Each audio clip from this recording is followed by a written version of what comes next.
ଏହି ଦୃଶ୍ୟଟି ଆପଣଙ୍କୁ ବିଚଳିତ କରିପାରେ।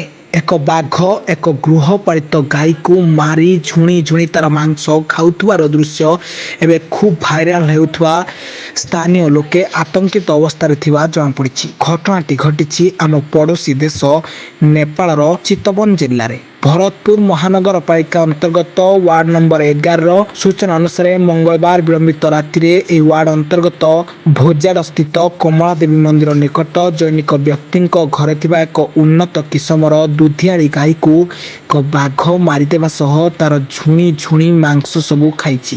ଘର ମାଲିକ ତଥା ପଡ଼ୋଶୀ ବାଘକୁ ବାରମ୍ବାର ଘୋଡ଼ାଉଥିଲେ ମାତ୍ର ବାଘଟି ପୁଣି ଫେରିଆସି ବୁଧବାର ସକାଳ ପର୍ଯ୍ୟନ୍ତ ଗାଈକୁ ଖାଉଥିବା ଲକ୍ଷ୍ୟ କରାଯାଇଛି। ଏନେଇ ସ୍ଥାନୀୟ ଲୋକେ ଆତଙ୍କିତ ଅବସ୍ଥାରେ ରହିଥିବା ବେଳେ ବନ ବିଭାଗ ପକ୍ଷରୁ ଲୋକଙ୍କୁ ସତର୍କ ରହିବାକୁ ନିର୍ଦ୍ଦେଶ ଦିଆଯାଇଛି।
ନେପାଳରୁ ଖଳନନ୍ ଶର୍ମାଙ୍କ ରିପୋର୍ଟ, ବ୍ଲାକ୍ ନ୍ୟୁଜ୍ ଇଣ୍ଟରନ୍ୟାସନାଲ।